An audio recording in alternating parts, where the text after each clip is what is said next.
Magandang araw!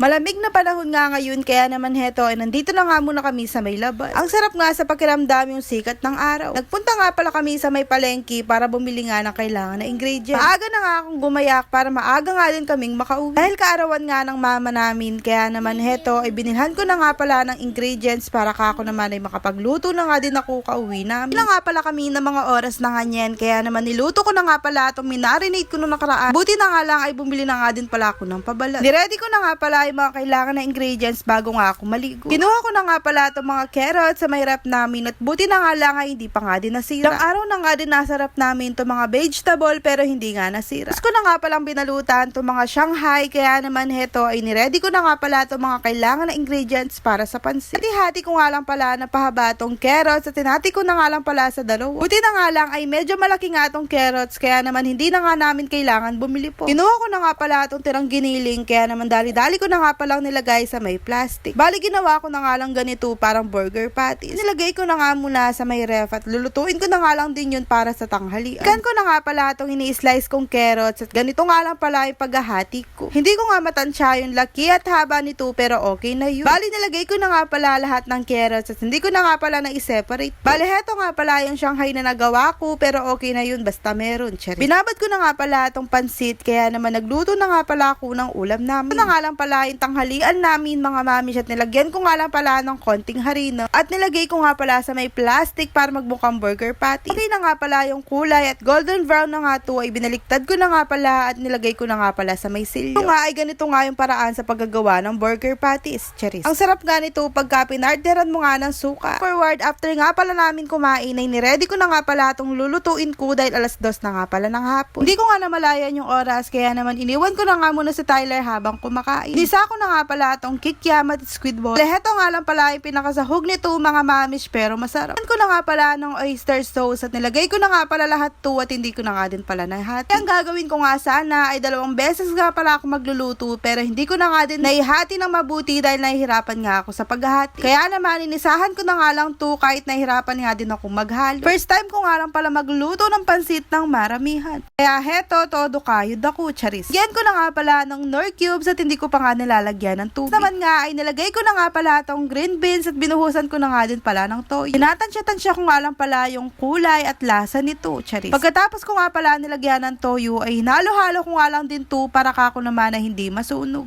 Hindi ko pa nga pala nilalagay yung repolyo at mamaya ko na nga lang din to ilalagay. Okay na nga at makapit na nga yung toyo ay nilagyan ko na nga pala ng tubig at hinalo-halo ko nga lang din to. At sunod naman nga na ilalagay ko ito nga palang mga repolyo. Tansya-tansya ko nga lang pala yung level ng tubig para kako naman na hindi masabaw. Pagkatapos ko nga palang naihalo itong mga gulay ay tinransfer ko na nga muna to para mailagay ko na nga din yung mga noodles. Tad ko na nga lang pala ng silyo dahil nahihirapan nga akong magbuhay. Nahihirapan pa nga ako kaya naman kinuha ko na nga lang yung palanggana at binuhos ko na. At hinalo-halo ko na nga ng walang katapusan. Hindi ko na nga pala yung sineparate kong gulay mga mams after nga pala naihalo. Bali konti nga lang pala yung ilalagay muna natin para hindi nga mapuno. Halo ko na nga lang mabilis para hindi nga masunog yung ilalim. Okay na nga at wala na nga palang sabaw ay nilagyan ko na nga pala ng toyo pampalas. At dinagdagan ko pa nga to para kako naman ay sulit no. Bigyan ko na nga din pala ng patis at magic sarap at dinagdagan ko pa nga ng Knorr cubes. Fast forward, pagkatapos ko nga pala na iluto yung pansit ay dali-dali ko naman nga niluto ito nga mga Shanghai. Ali pinainit ko na nga muna yung mga mantika para mailagay ko na nga din agad yung mga Shanghai. After ko nga pala na iluto lahat ay na-transfer ko na nga din pala sa mga lagay. Iniram ko nga lang pala itong mga lagayan dahil wala pa nga akong mga ganito. Dali na nga pala kaming gumora at bumunta na nga muna kami sa may marquee para bumili nga ng cake. Simpleng celebration nga lang pala yung gaganapin mga moms dahil wala nga kaming budget. Ako na nga lang pala yung pumasok sa may marquee para bumili. Na-miss ko nga pala itong marquee at matagal na nga din kaming hindi nagpupunta. Pero wala naman din nagbago, ganun pa din. After nga pala namin nakabili ay nandito na nga pala kami sa amin. Ito nga pala yung mama namin. Kanta nga lang pala ng mga bata at after nga nun ay kumain na kami. Simpleng celebration nga lang mga moms at hindi naman nga din bongga. Ay natin sa susunod na araw ay bongga na, charis. Lord, maraming salamat po sa lahat ng blessing na binigay niyo po para sa amin.